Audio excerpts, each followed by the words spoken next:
when you talk about like trying to be the party of the working man, so you're scared that people that have to fend for themselves, they're going to be very upset at overtaxation. So what do? You try to create dependency, right? And so you have all the number one source of the national debt is transfer payments. A transfer payment is taking from one person and giving to another. And so by doing that, you create people that are on the take, and those people will clap like a seal at feeding time. Let's go.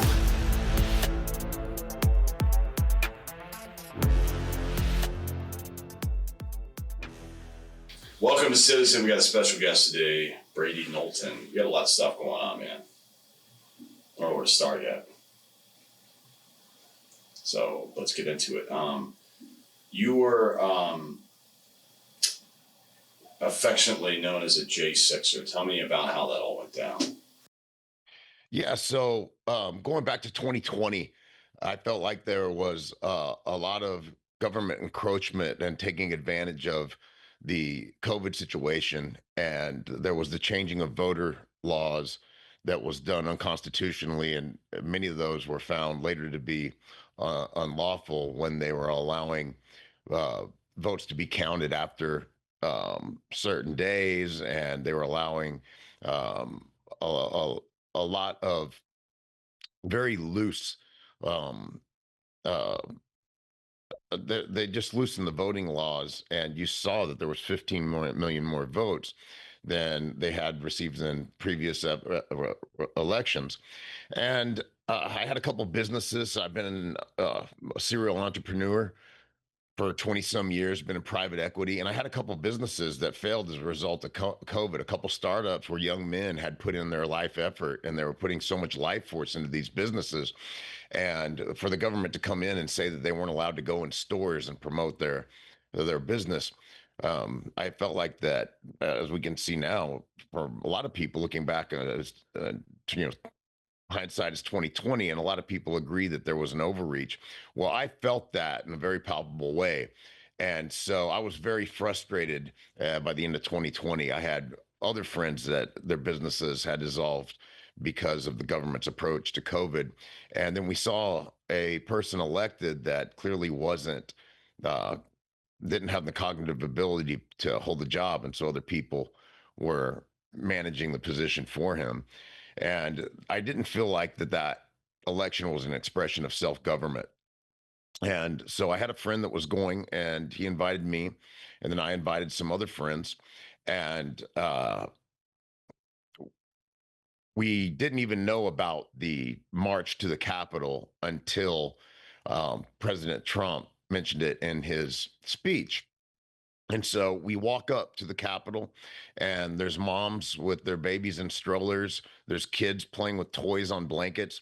And at first, it was very, it wasn't an angry crowd. And we approach, and we're standing in a group. No one's screaming. There's no violence. And a police officer on his own just runs into the crowd, not telling people to disperse, starts hitting people with a baton. And he turns to my friend. My friend grabs the baton, falls to the ground, and the guy continues to try to beat him with the baton. And he pushes the police officer off with his foot. And then the police officer leaves, and we're standing there for a while, and we see the crowd moving around. It's kind of like at a sporting event where people are moving through the hallways. And amongst the crowd, there's police officers telling us things like, oh, if I wasn't working today, I'd be here with you. I fully support you guys. And so we follow the crowd up some stairs. We see a door open, and we see police officers on the inside. People are walking right past them. As we approach the door closes, and the police officer opens it for me individually. And so me and a couple other friends walk in, and we walk through the Capitol. And when we were inside, a police officer told us that we were allowed to be there as long as we don't destroy anything. I uh, I follow people into the Senate gallery, and then people started screaming treason, treason in there, and it didn't feel comfortable. And at that point, we decided it's time to go.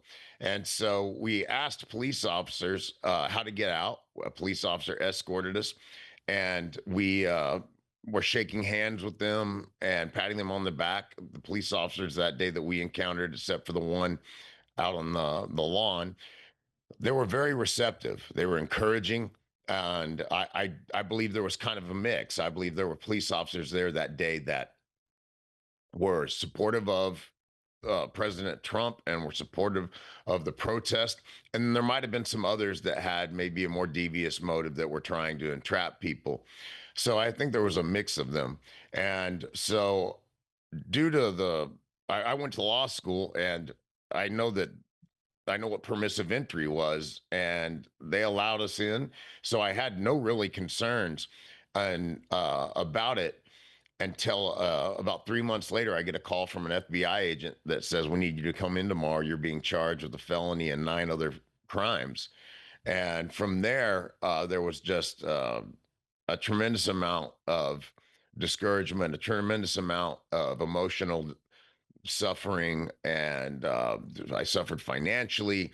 I ended up losing my marriage because of it, and it was a extremely difficult time. And the government, they incorporated the Department of Defense, Department of Homeland Security. I spoke to one of these individuals that worked in the J6 cases from the Department of Defense, and they analyzed frame by frame all 1,500 defendants everywhere that they passed through. They spent millions and millions just on that effort. In total, they spent billions of dollars, for which all ended up to be for nothing. And I felt like the entire process was meant to discourage freedom of speech, meant to discourage people from standing up for their rights and standing up for the government. And so I feel, after going through this, we have to analyze as a population the government's perception of our governability. How governable should we be? Did the founders intend for the government to feel vulnerable to the people? And I believe that they did. You have famous quotes like that the tree of liberty must be replenished with blood of tyrants. Yeah, it's on Nice my arm. tattoo. Yeah, yeah. It says And the tree of and liberty so must be refreshed from if time you to time look with the at blood of patriots the and way the tyrants. Constitution was designed and the statements made by the founding fathers, at first it might seem duplicitous, but it's not. They had these statements about the willingness for the government to stand up violently, or the people to stand up violently against the government. But then they also had us, they also designed a constitutional republic. And so you would think, oh, why wouldn't we be a pure democracy if they wanted the government to feel vulnerable to us? Well, they were also scared of the 51% ruling the 49%. So they had this kind of dual philosophy. They were scared of the majority as well as scared of the government. But at the end of the day, I'm not encouraging violence against the government, but I do feel like that there was some sense of victory in making the government feel somewhat vulnerable to the people. And after talking to a lot of Congress people, some of them very good, and senators and things like that, they were very upset. They were just aghast that people would come at them this way. So I feel like that there's probably this great disconnect between the governed and those that govern. And I think that they go into this pocket and they feel so insulated, in which they are. And I don't know if that results in proper representation. So I feel like there's a tremendous amount of law creating that doesn't represent the people. Mm. Yeah, I mean, it's right there in the founding documentation when the system of government we created no longer serves us anymore. It's our duty, I believe it says, to throw that government off and create something new. But, I mean, easier said than done, obviously. I mean, this has been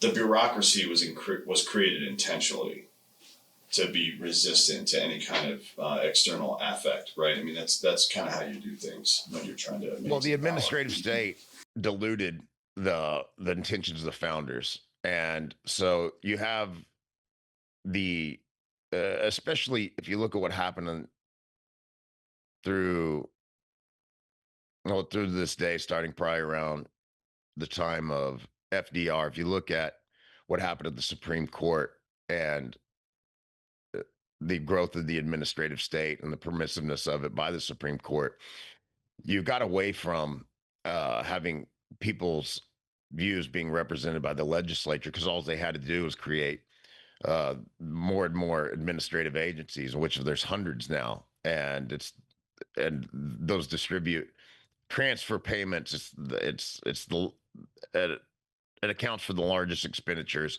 and as a result, the as well as the national debt. So as long as you have that administrative state governing you, you're not going to be able to you're not going to be able to get your desires to manifest. So you said it wasn't easy. Well, it wasn't easy for the founding fathers, and it comes down to how much you believe self-government is imperative to the to economic growth, to individual prosperity, to individual liberty. And then you have to ask yourself, what am I willing to sacrifice for that?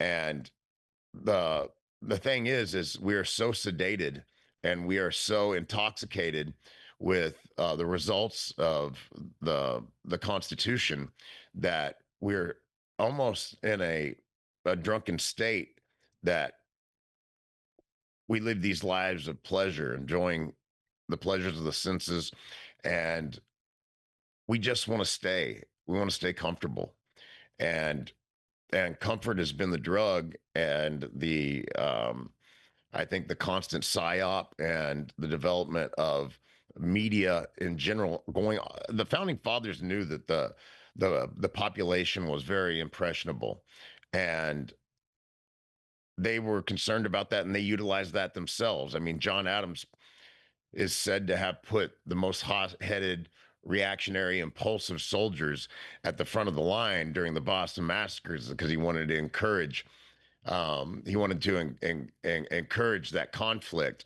And then after I think it was only three soldiers or three people that were killed, they themselves used the term massacre to inflame the masses. But as we go forward in time, we see that um, the development of the press also has resulted uh, in the masses being in the state of of uh, of unwillingness to do anything to overthrow or to do anything to protest against the government. And I think that people are just really terrified of the personal consequences. And the founding fathers didn't want us to be so terrified of that because they knew how important liberty was. Yeah. Well, you know, this newer version of it, I don't know if I would even call it new. It's been going on for some amount of time. Is trying to conflate the idea with resistance to the government to resistance to the country. And our country is not the United States government, right? That's not what this country is. The country of America is the simple idea that individual liberty and personal entrepreneurship are the ultimate inoculations to tyrannical bullshit. That's the idea that makes America what it is. That puts the power of the individual to work for the very first time in human history in a meaningful way. And all these apparatuses of government are designed to protect that, not to influence it, not to control it, but simply to protect it from external influence. That's an external influence and invasion. Well, we know now that they don't do any of that shit. They facilitate the invasion. They facilitate the influence. And the government itself takes sides all the time and makes these stupid decisions. They're not particularly good at anything. And it's probably because they're working outside of their core competency. I mean, you're an entrepreneur. You've started businesses before. One of your primary goals as a startup entrepreneur is to work yourself back into your core competency, which means to become successful enough that you can hire people to be professionals in these alleys, these lanes, or verticals, or whatever you want to call them, so you can get back to doing what it is that you do well, whether it's marketing or creative or the product itself or whatever, right? Government's job is simply to be a buffer between existential threat and the individual liberty exercise. And for obvious reasons, because people are stupid and greedy and also lazy, we have found ourselves where we are today, which is like completely fucked. Like, this is not in any way how our government was supposed to run. Yeah, so the goal of most entrepreneurs is you want liberty, right? You want personal freedom. Financial gain can give that to you. The goal of the government is those in government are very similar. So they want personal freedom and they want immunity from their actions. So when you meet a lot of people that are in government, and not all of them, but you find that you're a little bit underwhelmed by the people that control the country. They're not the savviest Yeah. people. What they are is they have the most moral flexibility.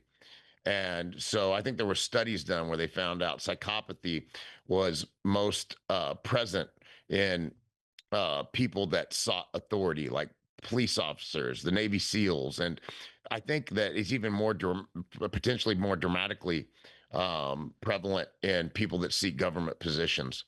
And those are individuals that are willing to cut those types of deals. And the big problem is the justice system has never held them accountable. The people have never held them accountable.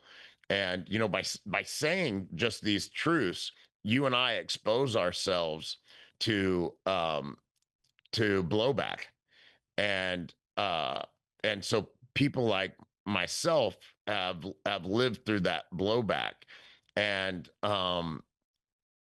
unfortunately, that discomfort is has proven to be necessary. If you look at what happened to in the 1700s, an entire group of society coalesced themselves around this idea that individual liberty is worth every sacrifice possible. And now when people go to school, they hide that. That's the hidden truth. And why would they hide it? Because it's a protectionism. And I find that the people that are in the government, they're pursuing self-enrichment just like you and I are, but they do it without the moral burdens that you and I carry. Yeah.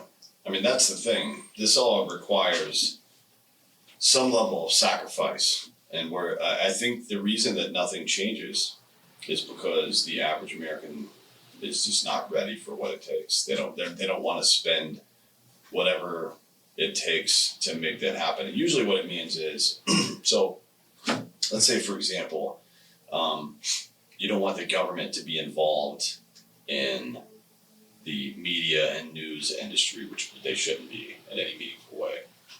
Certainly, like having programs for the arts and stuff like that, I don't care about any of that. But being involved in news and media is a big problem, because obviously and invariably it's going to become propaganda. We don't want that happening. So how do you stave that off? You have to be involved. You have to take it upon yourself to be involved in some of this stuff, and you have to educate yourself enough that you're resilient against stupid bullshit, right? Like that's the very least you can do as an American citizen, is know enough about history to know. So when the God, I think it was the Atlantic who said that the Constitution was in the way. I think they said "in the way" or something like that, or the free speech. We've had Supreme Court justices say that. Yeah, it's like that. I mean, obviously that's a dumb thing to think, but can you articulate why? So if you ask anybody probably on either side of the aisle, what they think about America, what is America? They'll say freedom of speech, almost to a man. That even if they give a bulleted list, that'll be one of the bullets. But why? Why does freedom of speech actually matter, and can you track that back to its origin? Do you understand how that Locke and Montesquieu articulated property rights and separation of powers in this way? Property rights, insofar as the ultimate right is property rights, the ultimate property is oneself, and the ultimate iteration of that is your thought and speech, because thought and speech are the same thing. So if somebody's trying to control what you say, they're trying to control what you think, and that's evil, right? We've articulated this. We understand the first principle of exactly why it's evil, and you got to know that. So when somebody comes to you and tries to proffer with you about, well, maybe we'll take this person's speech away or that person's speech away, or maybe you just shut up about this thing, because it's harmful. Like, no, fuck you, dude. We're not doing that shit. Well, I think there's a lot going on with that statement, and so we want freedom of speech. We don't want pravda, right? And that's and in effect that's what we have now. So Stalin said, "We don't let people have guns because they're dangerous. Ideas are dangerous. Why do we let them have ideas?" And so they don't want the free arena, the free competition of ideas to occur because there's ideas that threaten the status quo. As Americans now, we live. So if you look back at the 1700s, those guys, they lived far less comfortable lives than we did. They didn't have air conditioning. They didn't have constant entertainment. They weren't sedated by dopamine chasing. And so they were a much more rugged bunch than exists now.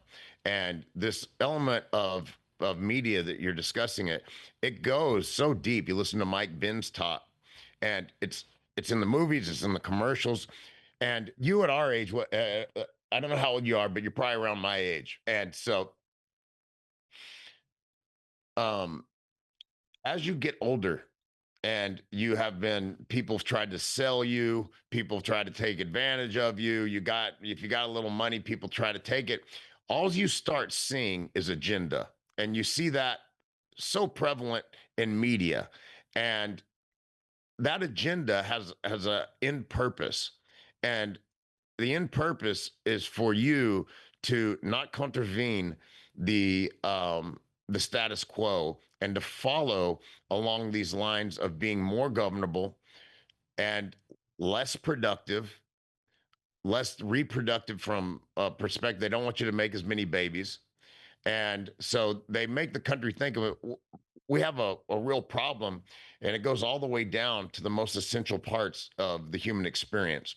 For women to believe that their greatest right is the ability to abort their children is so ridiculous.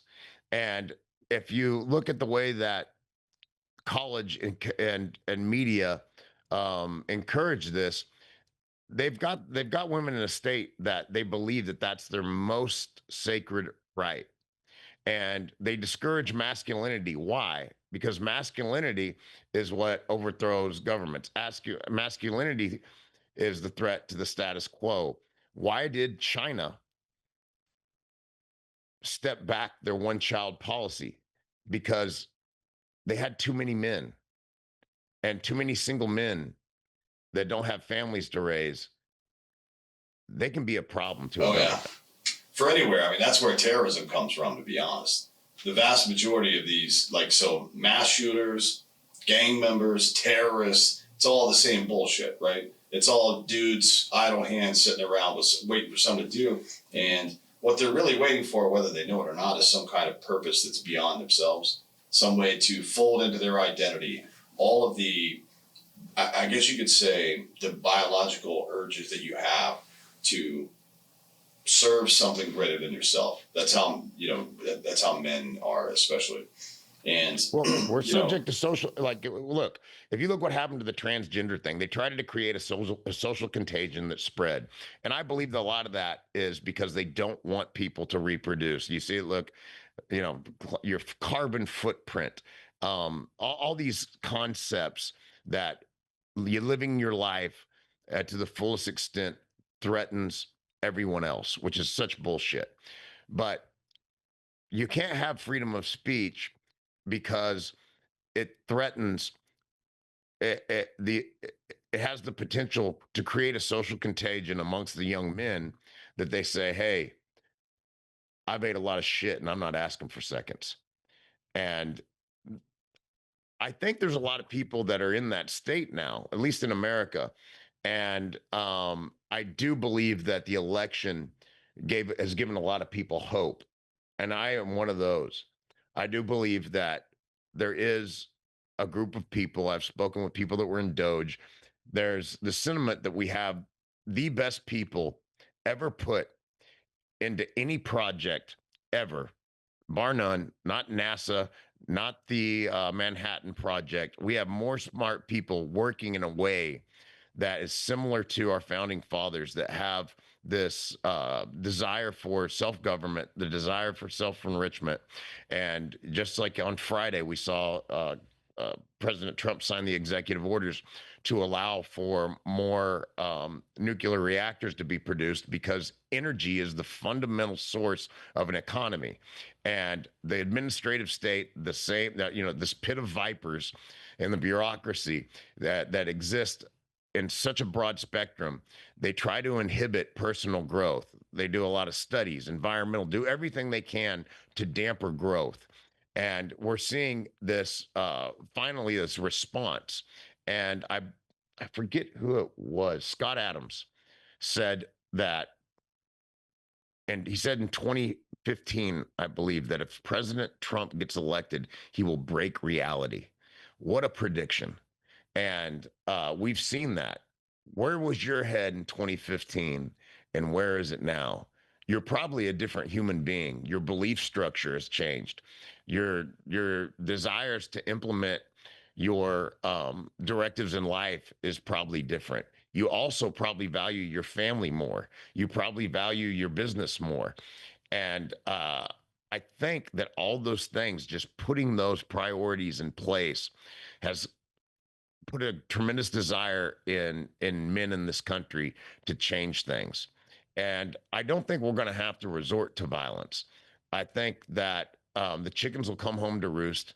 At some point, the national debt will have to be addressed. And when that does, there's going to be a lot of sacrifice of political careers, whether they want it or not. You're going to see a different type of person go into office. Um, and I'm looking forward to that, Dan. There's a lot of things we can be mad about, and we can always find them. And there's a lot of things that we can articulate that have happened that are negative to our life experience. But now I think we're seeing the blossoming of renewed freedom, and it won't be everything we want, but it'll be a lot better than what we've had. Yeah. Well, I mean, you can't unring that bell once people get a little taste. That's why this younger generation has some of it is just contrarianism, where mom and dad think this way, so I'm going to go in the other direction. But I think that young people, especially in their teen years, can tell more now that when somebody's trying to influence them against their will. And I think there's a natural social rejection of that. I think your brain picks it up. I mean, we're pattern seeking creatures. That's why we're good at what we do. Your brain picks up that somebody's trying to fill your head with bullshit. And you're like, no, I'm not. Which is sad because some stuff gets rejected even though it's true because it's packaged with all the other nonsense. But there's definitely a swing coming back in the other direction from this younger generation when it comes to Well, they politics and religion. compartmentalized the young men, right? They isolated them, and they told them masculinity is bad. They've created this battle of the sexes, which is such a beautiful thing from the side. If you're a person that wants to inhibit growth, you want to inhibit the will of the people, you create division, and division when so the number one revenue creating genre of film is G-rated films, but they only account for 10 or 15% of the movies made. Why would they not produce more films that are the most profitable? Well, because they have another agenda, and so they have to put in all this homosexual stuff, all this stuff about social justice, people being heroes. And the reason of that is they want to create division. Division is the profit that they seek because control is worth more than money. Just like, for example, if you came down to the bare essentials and there's some kind of doomsday event, the most valuable thing you can have is a weapon and bullets, right? Because power is what it controls the world. It's not money. Money precipitates from power, and they isolated young men in such a way where they realized, just like if you and I are in a terrorist rich country, you feel like you're a target. And when you feel like you're a target, your perception becomes sharper. These young men have been put into a position to where they told they are bad, they're bad for their existence, especially like young white guys, right? And so I feel like that their bullshit detectors have become highly calibrated instruments. Yeah, I mean that you can't. And it's funny now because on the back end of it, after losing elections and all this stuff, the Democratic Party announced they're going to spend $20 million trying to talk to young men again. It's like, no, you can't. Money will not solve that problem. You're full of shit. Like you told these people they were bad for no reason other than their immutable characteristics, which I thought we settled a long time ago that wasn't okay to do. And now you've done that, gaslit the fuck out of these dudes for a couple of decades. What do you think is going to happen on that? You're not going to be able to win those people back. No, they're going to have to change the entire platform of the Democratic Party, and they're going to have to change leadership. Those people are so instituted in their talent, and are so deep into the hearts of the uniparty that that's not going to happen quick. And so, but I think it's getting harder to steal elections. Hopefully, it gets much harder. You got great guys like Ken Paxton that I think they're on a bullet to the top, and there's going to be a reckoning that comes from this.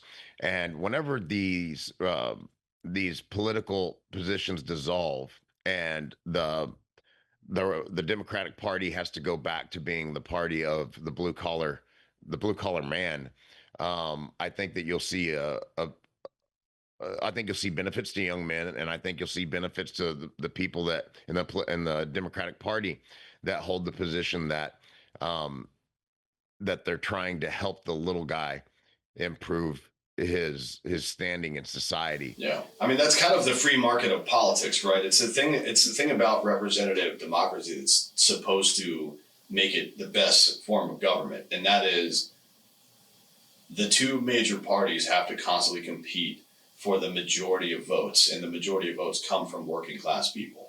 That's just how it is. Like the billionaires have a lot of money, but working class people have their vote, and you have to constantly compete for that. And the idea is that that competition will breed better ideas, right?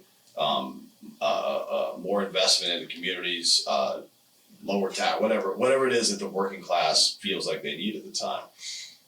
But the problem is the left for what 40 years were able to weaponize just plain rhetoric for the working class without actually having done anything for them. And the Republicans just sat around and did jack shit the whole time, which is what they're kind of doing right now too. And a lot of people are not super happy about it. I mean, this last election was an absolute referendum, and the fact that we haven't seen any of this codified into law yet is a bit problematic. I think stuff takes time, so I'm holding out, not hope, but I'm holding out expectation that something's going to happen. But and some stuff has, right? So this big beautiful bill that people keep talking about, from my perspective, it's kind of a piece of trash. Honestly, like it adds 20 to 30 trillion dollars to the debt.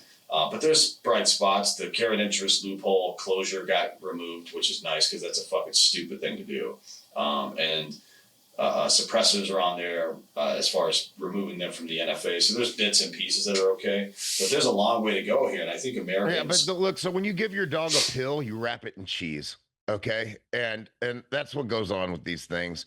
And when you talk about like trying to be the party of the working man, so you're scared that, people that have to fend for themselves, they're going to be very upset at overtaxation. So what do? You try to create dependency, right?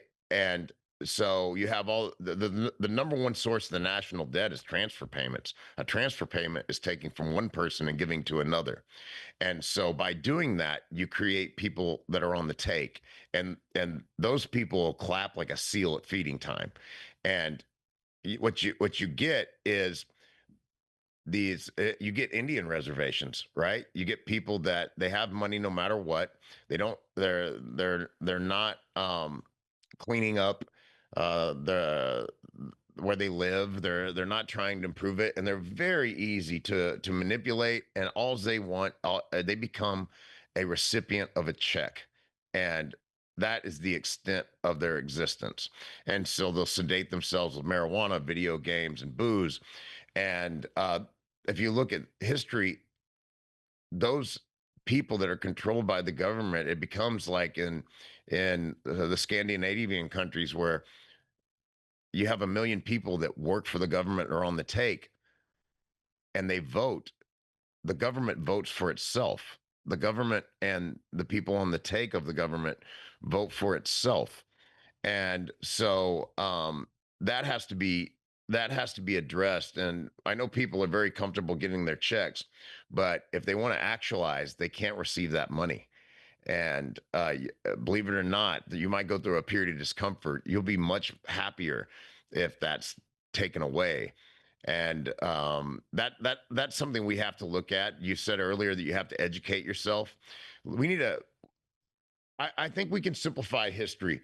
The founding fathers were actually pretty savvy guys, and a lot of them could read Latin. They were educated men, and so they had to know a lot of history. I think if you really want to simplify it for American education, all you have to do is teach the history of communism. And if you learn the history of communism, you will inversely understand why freedom is important. And so what communism did is if you look at Russia, they had a tremendous amount of people that couldn't actualize in their positions. And what they did is they got them drunk. And so you could get vodka everywhere. I've been to Russia 3 times. And the remnants of communism, they've created a legacy of alcoholism.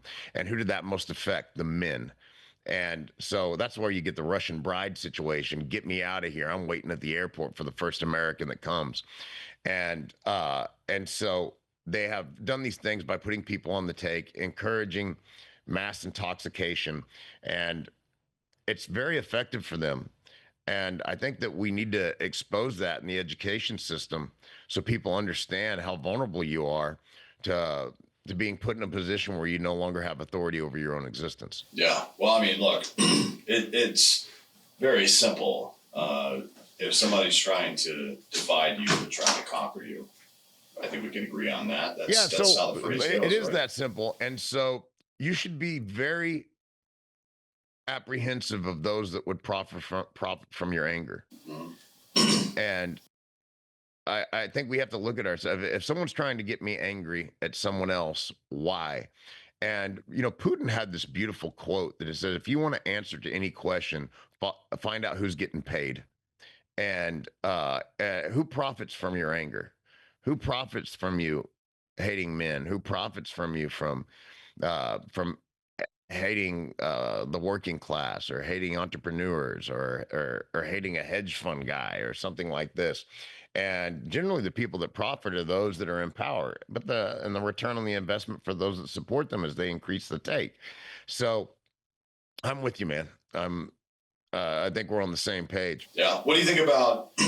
There's some talk about the survival of democracy. It always reminds me of this quote from a man named Alexander Tiller. He was a judge and historian in Scotland back in the late 18th century. Excuse me.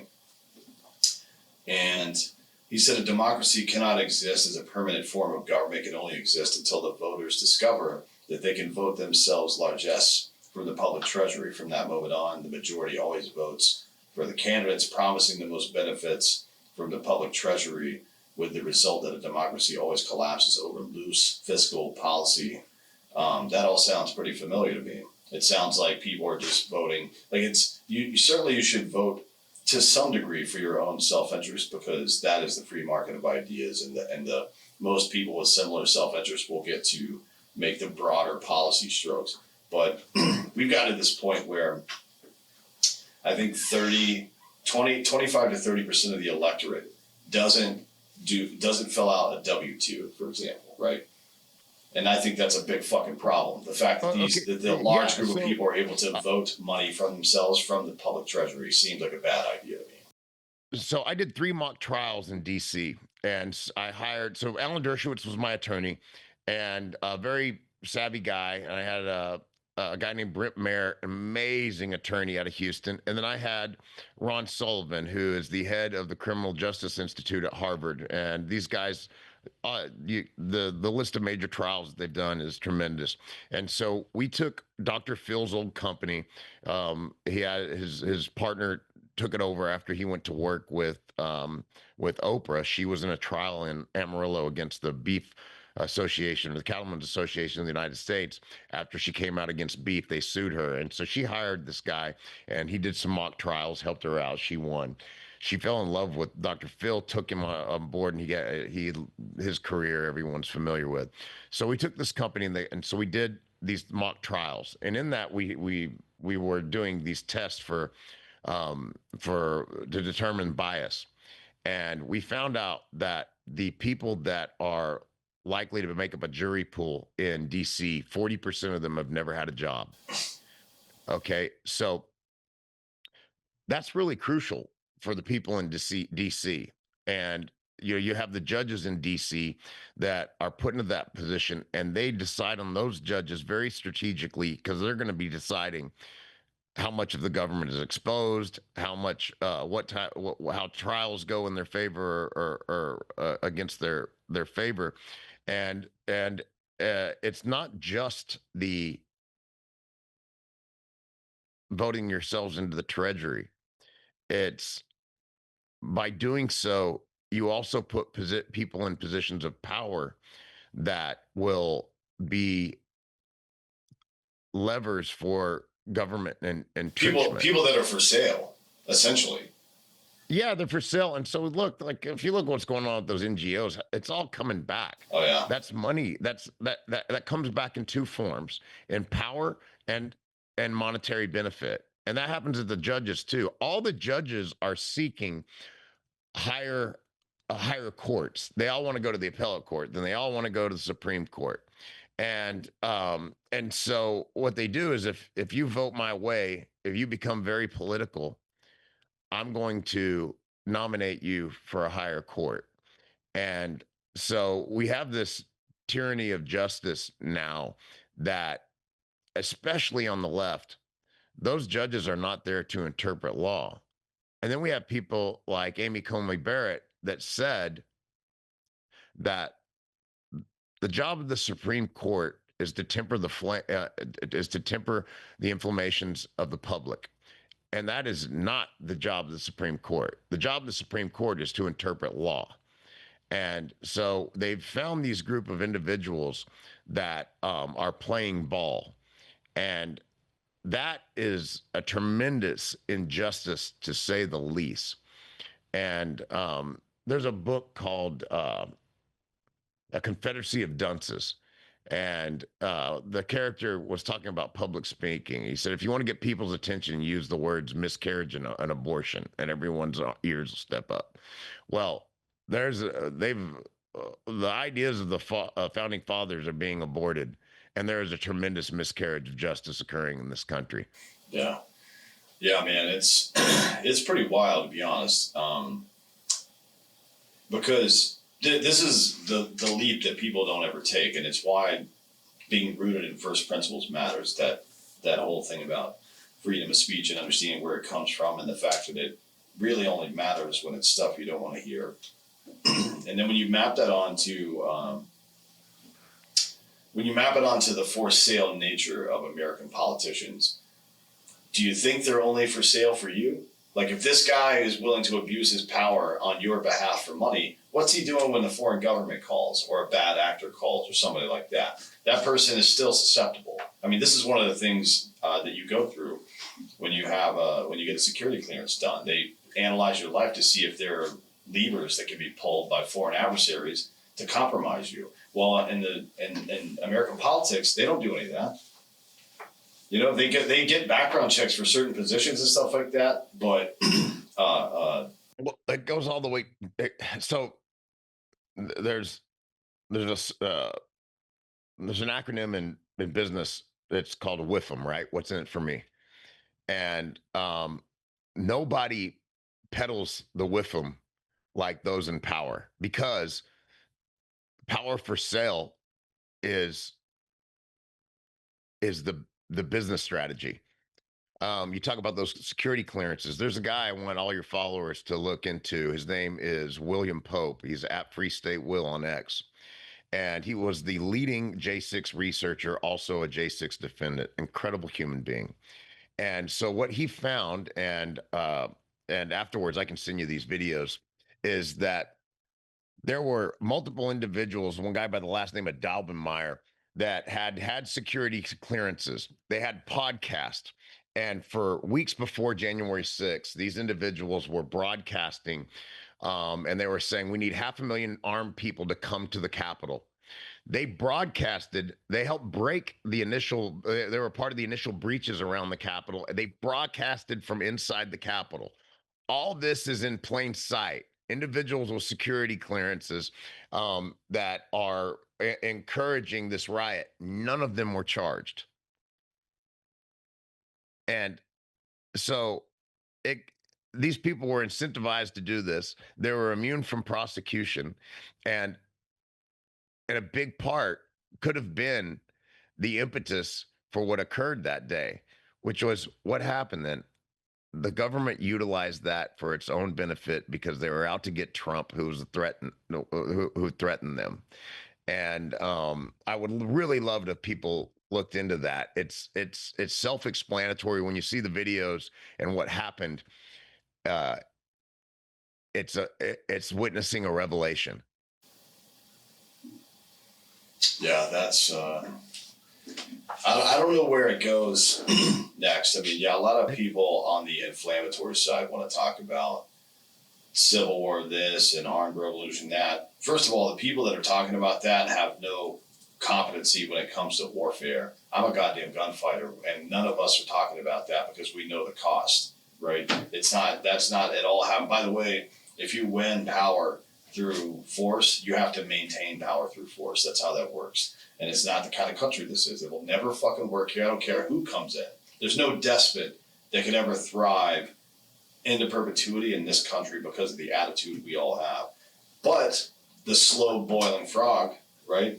The levers of government, the administrative state, people will close their eyes, eat their fucking hot pocket, and watch something on their iPad while the whole republic crumbles around them slowly. So that's it's the weakness and the laziness and the refusal to take part at the lower level. Like we have lower level problems going on right now that we can address, but instead people are fantasizing about the war to come. Like, no, why don't you stop it now? Yeah, I agree with you, but hence you cannot deny the column of light, that illuminating Second Amendment. Okay, and that Second Amendment is probably a big reason for the attempt to feminize men, right? And I think that Second Amendment is such a beautiful thing. It has to stand by. It has to be in the back of the mind of the dictator. It has to be in the back of the mind of the tyrant that exists.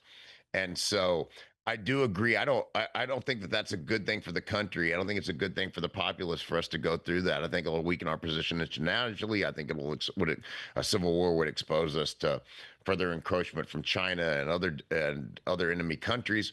And it comes back to, as long as you have people living responsible lives, um, and those people gain power and wealth, they're going to be influential. So what we need you to do, plain and simple, is we need you to actualize. We need you to make yourself wealthy. We need you to grant yourself as much freedom as possible. And in doing so, you'll become influential. And when there's enough wealth and power in the hands of the populace, it becomes much harder for the government to control them. Yeah, I think, excuse me, my friend Andy Frisella from First Form likes to say that personal success is the ultimate rebellion, right? Like that, this is the thing that insulates us from external attack, but also internal attack, is simply it's twofold. One, it's being personally successful, and the other one is having the will to collectively say no. Right. That's a big part of life that so many people just seem to have a problem with. I don't understand why. So you like there's social pressure. I get it, man, and you don't want to lose access to things, and your life is comfortable, and you don't want to lose your comfort. But that is a suicidal way to think, in my opinion. Yeah, but that second component that you mentioned, I'd like to expand upon it and go back to where freedom came from. Freedom came from virtuous, successful people. So they were successful and they were A virtuous. lot of it's self-funded, by the way. So Thomas Jefferson and George Washington self-funded their activities in the Revolutionary period. Right? They paid for it all themselves. Yeah. So it's it used to be well known that George Washington didn't accept payment for his services to the government. And Periwether Lewis or Lewis and Clark, his grandfather, he he paid for his own horses. He paid for everything as he was part of the Revolutionary War. He was one step above even George Washington. But those people were they the one thing that the Freemasons did is they encouraged virtue, and I think it was a different organization than it is now. And George Washington was the highest Freemason in the country. And the reason that they chose him to be president is they determined he represented their ideas most essentially. And he was such a virtuous man, and he had demonstrated it through sacrificial actions of funding himself and not accepting payment.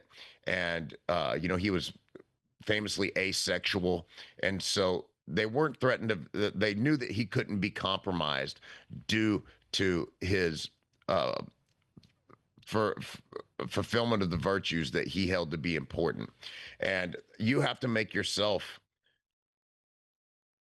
You have to become virtuous, and when you get wealthy, you you're less vulnerable to compromise, right? You don't have to commit a crime to feed your family, and you don't have to work in ways that you feel like are degrading.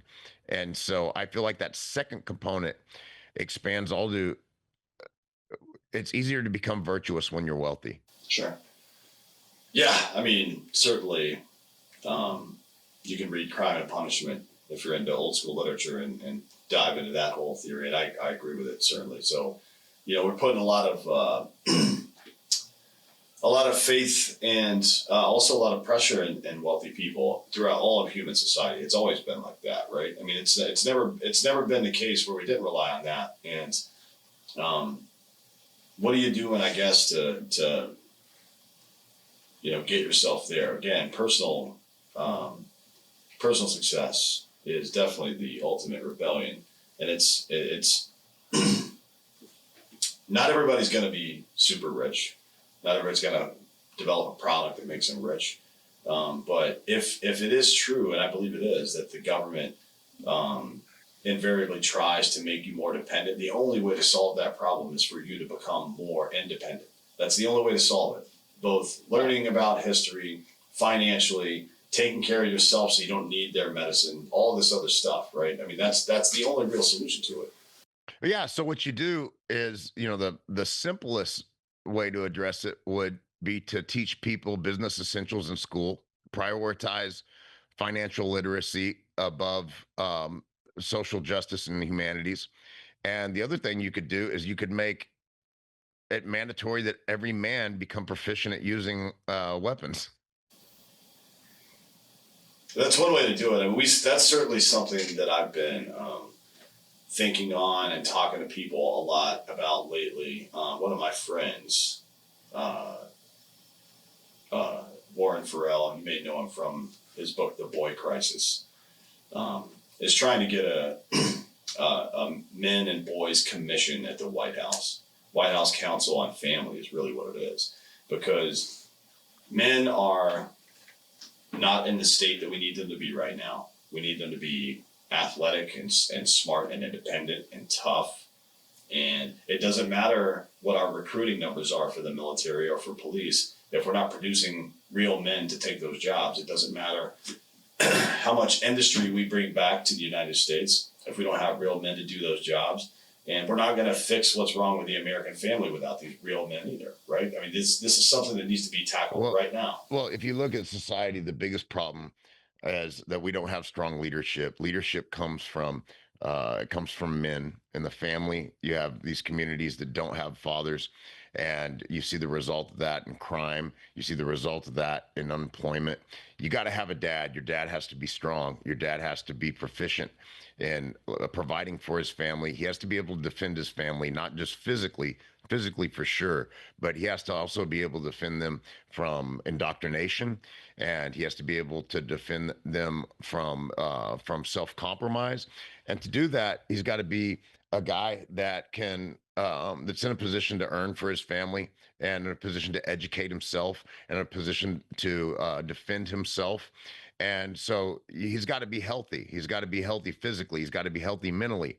And there's a lot of dynamics at play, and that's why you see so much government money being spent on social engineering, because these things that you and I want to create are the things that they're trying to impede.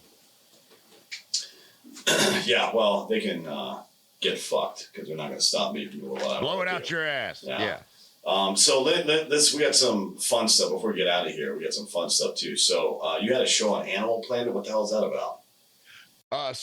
That kind of manifested in a funny way. So I grew up noodling hand fishing, and an Indian in Oklahoma took me and taught me when I was a teenager, and then we did it for many years illegally in Texas. And when it was illegal, man, it was great. We went at night, we beat the heat, and nobody picked the holes, and so we were pulling out giant catfish. I remember standing right next to a boat dock, and there was these Asian fishermen that had their rods in, and they had these little lures, and I asked them if they could move so I could check this hole into the boat dock, and I pulled out like a 75-pound catfish, and the look on their face, like, whoa, they saw that giant fish. And so my wife at the time was pregnant with my son. And in my mind, I thought, I can't take him to do something illegal. And so I had some connections in lobbying through the oil and gas industry. And I had a bill introduced that would make hand fishing legal in the state of Texas. And it was illegal for sociological reasons. From the guys that started the rules were kind of trout fishermen, golfer kind of guys, and they thought it was just below people to fish with your hands. You think, it's like people that eat with their hands. They looked at it as primordial. And so I testified before Congress, got unanimous votes in the House and the Senate, and then got Rick Perry to sign it. I think it was 2011, 2012. Out of that, was in an article that was on the cover of the Wall Street Journal and then one in the New York Times. And from there, I started getting phone calls from production companies. And then one of them was from Animal Planet, and they wanted to do a show. We did a show for a year called Catfish Kings, and it was really fun. And then the lake dried up Oh while we were shit. fishing. But yeah, so that was a fun experience. Um, Probably not when you film those shows and they bring in those guys. They you had 40 people around you while you're filming it saying crazy stuff like "you're the man," like trying to pump you up for the show. And so they were like, really, you could see these people were well versed in trying to encourage a facade. Yeah. And so that didn't. I don't know that I didn't swallow that very well, but I did like the fishing. I got too many damn skin infections though. I was going through rounds of antibiotics. I was like Pfizer's best customer in those days, and so like there was a time that I had an infection. They took a sample of it, sent it to the lab. They didn't even know what it was. And so I was over there like being a science experiment, and they just started throwing different rounds of antibiotics, and I had these like white pus clusters on my arm. When that lake dried up, Lake Tawakoni in East Texas, where the biggest catfish in the state reside, we found all these illegal sewage lines that were being ran from the homes into the lake. So we were swimming in some rotten stuff. That was not the best soup. Well, the good news is you might be immortal now from all the exposure. So Yeah, I TBD, might right? have like a immune system like an Abrams tank. Yeah. Well, we got to get out of here. I appreciate you coming on today. It's all super fascinating. I mean, the summation of all of this is that the only way to insulate yourself from the bullshit the government and its associated turds will try to push on you is to be successful, whatever, and whatever way that means, to have a good family, to have a career that's making you money, to be physically fit, to be ready to do violence, just like any man should be able to do, right? I mean, that's the baseline. You start there, and everything else comes as a function of those things. That's the protection provided that allows you to do all the other shit that you want to do. And if you're not doing those things, then you're living in a house of cards. Yeah. The other side of that is doing those things is fun, Yeah, and fun's yeah, important. yeah. And learning how to defend yourself, learning these weapons, learning how to make money, singing, dancing is fun, but nothing as fun as guns and money. That's absolutely true. Yeah. Well, speaking of that, tell everybody where they can find you. Yep, Yeah. you can find me at Brady Knowlton and at World's Most Interesting on X. My podcast is on Spotify and YouTube, and I hope to talk to you again, man, and wish you all the best. Yeah, for sure. Let me know if you're ever in Austin. I know you're a Texas guy. If you're around here, we'll do one in person sometime. I am like Texan to the bone. I got like barbecue stains on my camouflage. So yeah, I look forward to seeing you, man. We'll see you around if you don't turn square. Yes, sir. Thank you. Thank you all for taking the time today. Thank you all for listening. This has been City.